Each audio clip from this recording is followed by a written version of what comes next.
In this video, we're going to watch how an interview with a candidate for election looks like. What is your name and what office are you running for? Well, good morning, Lisa. My name is Wes Brodhead, and I'm running to be mayor for the city of St. Albert. Why are you running? Well, quite honestly, I've been on council for the last 4 terms, and so service to the community is who I am. And so I have a plan, I have a vision for the city of St. Albert to continue to grow and flourish. And in order to do that, there are certain things that have to happen in St. Albert. It's a great city, but our geography and all of those things sort of conspire against being able to cheaply service land. And so it's always a bit of a challenge. And so we've taken that challenge on of late, but we still need to do more, particularly in the northeast part of our community, simply to open up an area that is seeking to be developed, but can't because we don't have sanitary and water and power, that kind of servicing. So that's a big issue. I also have a real heart for the disabled in our community. You know, those who are challenged mobility-wise or sight-wise or any kind of disability, if you will. And I use that word with reverence, right? But they need to have the same quality of life that the rest of us have. Doesn't matter whether they're 5 years old and we build accessible playgrounds, or they're 80 years old and we provide the proper disabled adult transit for them. So those are the sorts of things. Yeah. What was your most recent job? Obviously include the one that you've been doing and prior to that. Okay, so actually, funny enough, I put in a 35-year career with the city of Edmonton, right? I ended up being the director of bus operations for Edmonton Transit. It was a great job. I enjoyed every minute of it. You're working with people all the time. So it kind of sets you up to be a politician because you have to learn how to talk and deal with different kinds of people, with different aspects, different opinions, some strongly held, right? And so you have to be able to manage that. And it's kind of cool. The thing that I always told the operators at the time is the value chain between what we do and the value that the citizens or the residents feel, it's very short and easy to define. Every job has one, but some are easier to define than others. And public transit, it provides a quality of life to many who don't have it. So that's pretty cool. If you are elected, what would be your first priority to fix? To fix? Well, okay, that's a good question because it all depends on who you talk to as to what my first priority should in fact be. But I think the first thing to do is to settle council into the position, get them set up, define what our strategic plan will be, and then articulate that plan to the community so that they understand where we will as a council go in the next 4 years. I think that's important for them to understand, not only for transparency, but so that they can understand what we're actually trying to do. So part of that, of course, would be Northeast surfacing from my perspective. But the mayor's not king, he's not premier, he's not the prime minister. I'm one vote. I have the gavel, if you will, but it takes 4 votes to actually make a governance decision in our community. So those things will come together, and there's going to be at least 3 new councillors on the council, at least 3, maybe more. And so we need to engage them, get them up to speed on what it actually means to be a councillor. Everybody's got an idea, but until you've sat in the chair, it's kind of hard to describe. How will you balance fiscal responsibility? Good question, again, and one that I've been asked a lot of times. So fiscal responsibility to me is to make sure that we're doing the right thing, and we're doing the right thing rightly, if you will. So what we want to do is to make sure that what we do extremely well. So do the small things right. Sometimes, we do these big projects and we do audits of all our processes and stuff like that, and we say, this is what we got to do. But often it's the little things that if you take care of those little things, the big things will come along. When I talk to people in our community, sometimes it's as easy as this. Answer the phone, or call back. That's what I hear from them is that, I phoned the city and yeah, they say, well, it's been sent to the supervisor and now the file is closed. And there's no feedback loop there. That kind of leaves the citizens out of the decision-making loop, and certainly in the information loop. They deserve to hear back. So those are some of the little things that I think we can do. But it is also about a mindset of continuous improvement. There's programs out there that help you do that. Lean Six Sigma, people get certified in that program. And it was something that was set up years ago by Jack Walsh and, General Electric. And it's part of just continuous improvement program, not being satisfied with what we do. So don't settle for what good is when you can actually have best. How do you plan to manage growth in St. Albert? Growth in St. Albert.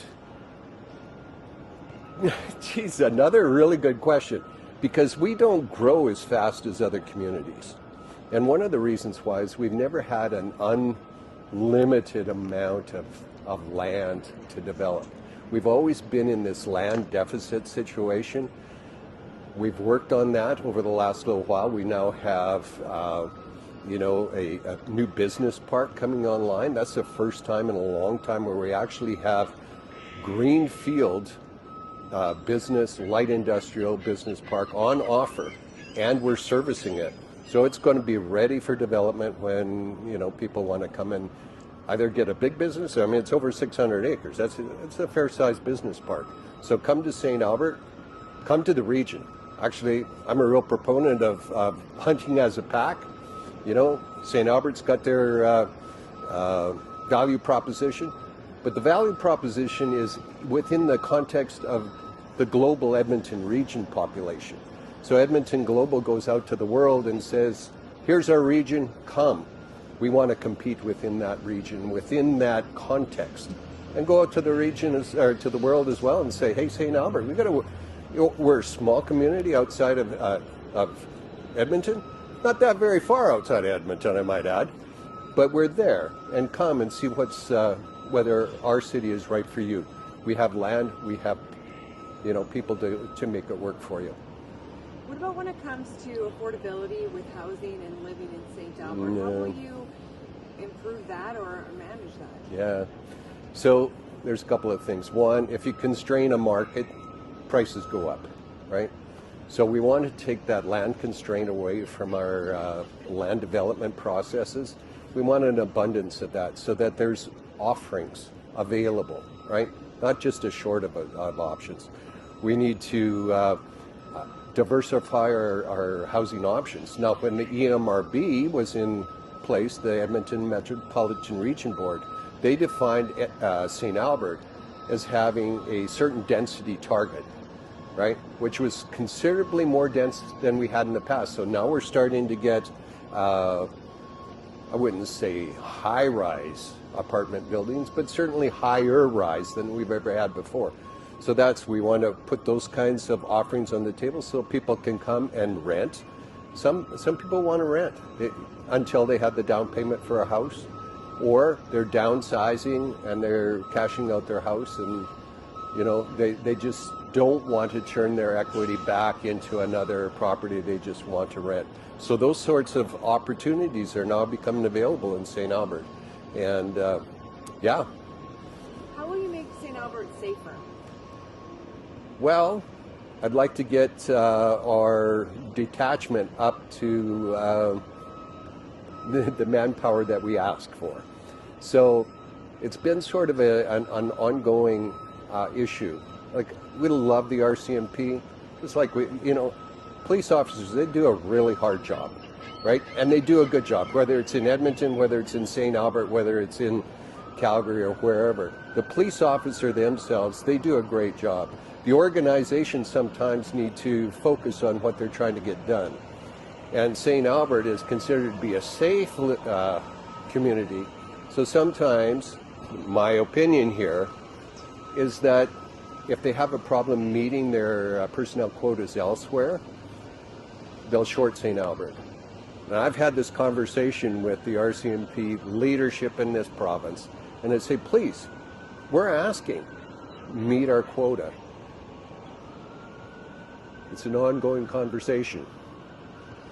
What do you think of St. Albert's relationship with the province, and how do you think it should be? Well, I think, municipalities are a creature of the province. So, we operate under the Municipal Government Act, and the province defines what the act actually talks about. We've had Bill 18, Bill 20 that have talked about how we do business within the city, and it is what it is, and to have an acrimonious relationship, I don't think is in anybody's best interest. I think what we need to do is sit down and say, this is how we feel. This is what we will need to flourish. How can we work together to actually get it done? I think that's more successful in saying, you haven't given us this, you haven't given us that. That might be the reality, but to collaborate, you actually have to be able to speak together and have a relationship. And if we can do that cordially, it's just better. What is your vision for St. Albert? A flourishing community, one that's growing, one where people enjoy living in our community. We have some great things that go on in St. Albert. There's great things going on throughout the region. And saying St. Albert is great, it's because I live there and I'm running to be mayor, and so I'm going to say, right?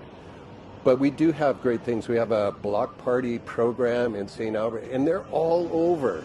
I've gone to a number of them, and it's just the community coming together and just enjoying life together. And when your community to come together, that's what makes it a home. You know what I mean? And so, it's pretty cool in that respect.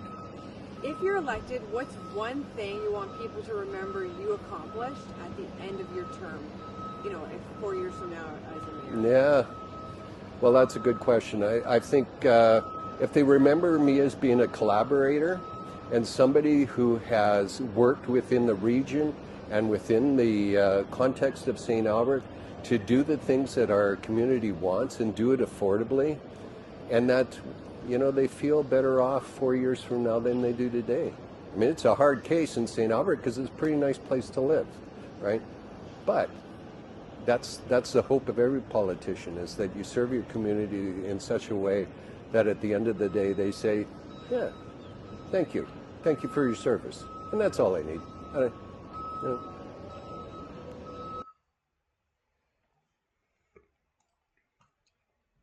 that was video of mayoral What is your name? candidate Wes Brodhead, 2025 St. Albert Municipal Election. That's how an interview looks like.